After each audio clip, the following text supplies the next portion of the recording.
Whether you're in school or a lifetime learner, I'm going to show you a website that will allow you to research any topic you want.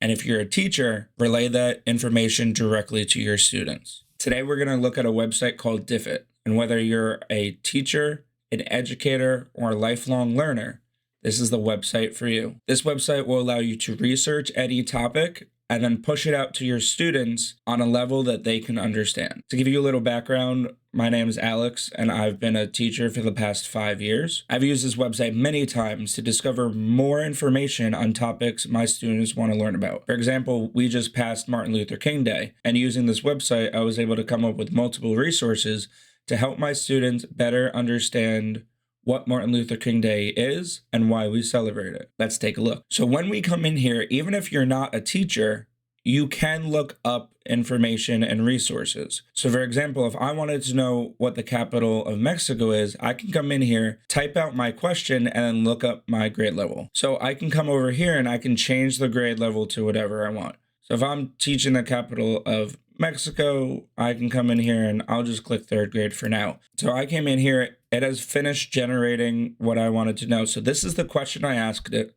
Yes, I could capitalize the M in Mexico and add a question mark and an apostrophe. So I came in here and this is what it came up with, right? I can click show resources and it'll even come up with all of your list of resources. Yes, some of the resources may be from Wikipedia. So as with any AI source, it is good to do your own research. If there is a topic that you're not sure that the information is truthful, you can always click on the source that it's telling you and it'll come up so you can do your own research. So when I typed in what's the capital of Mexico, I chose that I wanted to do it at a 3rd grade level. And this is what it came up with. Mexico City is the capital of Mexico. It is a big city with lots of people and buildings. You can pause the video and read this whole thing. What's so great about this is that when you come down here, it'll also give you a summary. Hey, Mexico City is the capital of Mexico. That's the #1 question that you asked. It answered it right away. It'll also give you prominent information that's important to know about Mexico City, right? It's a big city with lots of buildings and people. It's a rich history and culture. What's amazing about this site is because it's geared towards students, it'll also give you vocabulary words that you can use for reading and writing and other topics. So this is a social studies lesson, but it mixes in reading. And if you wanted to have writing incorporated, you can have them write sentences or paragraphs about what is a capital, right? It's not just what you put at the beginning of a sentence. If you didn't know what the word attraction means, it'll define it. What's also great about this is that it'll come up with different quiz questions so that you can actively teach your students as they're learning, right? Make sure that they understand what they're reading if you choose to have them read it themselves. This is amazing for whole class reading and then have them do an individual project on the side, or you can have them read it and then answer some questions. As with any source, you can always modify it to what you like, and you can actually kind of modify it in this browser itself. So you can add questions, you can edit, and you can change the prompts as you see fit. That is base level what this website can do. However, because this is geared towards teachers, you can now go in and get your students their own activities. So you can come in here and change this based on your grade level and just search it from here.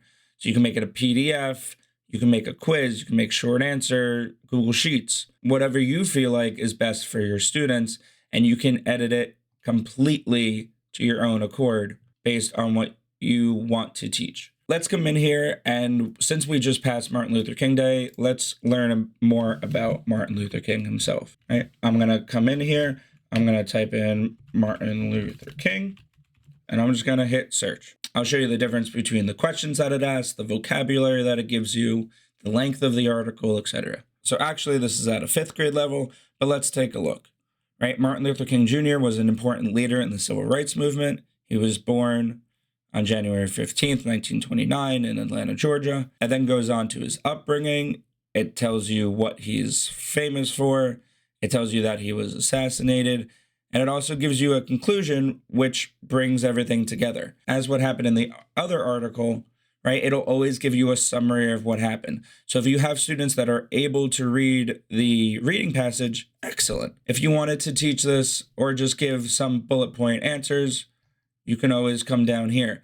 So maybe at first you give the students your reading passage. It also lets you come up with some vocab words, so the civil rights, what the word segregated means, etc., etc.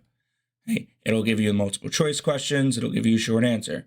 Where was Martin Luther King born? You can always add the questions or edit it to adapt the questions to your own students. I can come up here and then change this to a 10th grade level. It's not only going to make the vocabulary more difficult and the sentence structure more complex, but it's also going to give you a deeper understanding of why Martin Luther King was so important. It's going to give you more than just the baseline facts. Just by the lengths of the paragraphs, you can tell that this is a bit more in depth. It gives you harder vocabulary. So even though the content is generally the same, it'll dive into more specific details. Also, the vocabulary now gets a little more intense. Some of the questions still are the same, okay? But again, you can just edit them to however you see fit. The open-ended questions, you can edit them. I can come over here and click on student activities.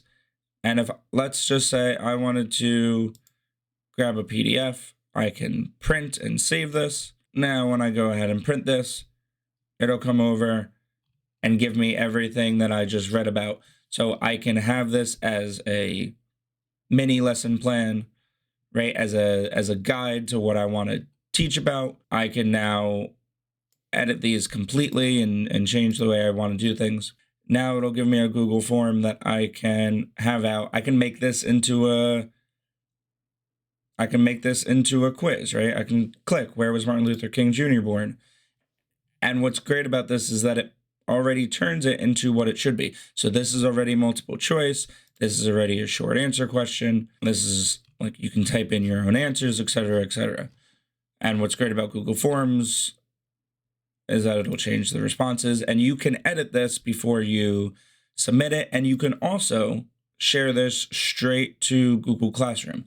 So if your class is connected to Google Classroom, you can share it right to it, and then the students can have access to it right away. Now, instead of just looking up Martin Luther King, I can look up Martin Luther King's "I Have a Dream" speech. It is the same picture, but you can always change it. That's not very important.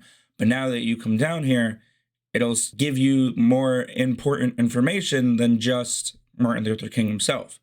It'll tell you that he was a civil rights activist and a minister, but it'll also tell you when he gave the speech. It'll tell you what it's mainly about, and it'll even tell you the impact that it had to the general public. It'll give you more specific detail, right? We're at activist now, equality, racism, and it'll change the questions so that it's based more on the "I Have a Dream" speech rather than Martin Luther King himself. Just like with all of the other articles, you can come in and create your own student resource so that you have it for your students. It's pre-filled. You can always edit it once you have it, right? You can have a workbook. It'll give you the vocab that comes with it. Again, all of this is editable, so you can always change the question if you'd like. What Diffit can also do is if you have a article or a video, so let's say I wanted to play the "I Have a Dream" speech itself, I can type it in here and it'll change the reading levels that you can teach your second grade students about, let's say, Martin Luther King's dream speech, but at a level that they can understand. You can also change this so that if you have the transcript of the "I Have a Dream" speech, let's say, you can come in here and change it to a second grade level or a third grade level. Using this, you can go from not knowing anything about a topic to not only learning about it yourself or learning details that you might not have known, to then going and teaching your students on top of that. Again, if you are a student yourself, you can come in here and you can research any topic you want, right? Let's say I wanted to learn what the mitochondria was. Any high schooler will tell you that it's the powerhouse of the cell. I can come over here and type in mitochondria, and it'll give me a whole definition of what a mitochondria is. It'll tell me what it's used for, how it's made, etc., etc. It'll even give you an image about what is a mitochondria made up of. So you can use this as a student to learn more about different topics And this is better than Wikipedia because even though there might be some Wikipedia sources, it'll also give you some scholarly sources that you can look up or peer-reviewed sources. So it's not just straight from the cuff, just random information that was pulled from the internet that might not be the most true. The only thing that students won't be able to do is they won't be able to have that student activities pull out. What's great about this website is that when I signed up for this using my teacher email, I automatically got 2 months of premium for free so that I can create my student resources without having to pay for it. I think that's how it's going to remain. This website is still in beta, so once it becomes open to everybody and out of beta phase, that might change. But for right now, if you sign up, you get 2 months of free resources and everything along those lines. I hope you enjoyed this video. If you want to learn more about Diffit or any other resources that I use as a teacher, comment down below and I'll catch you next time.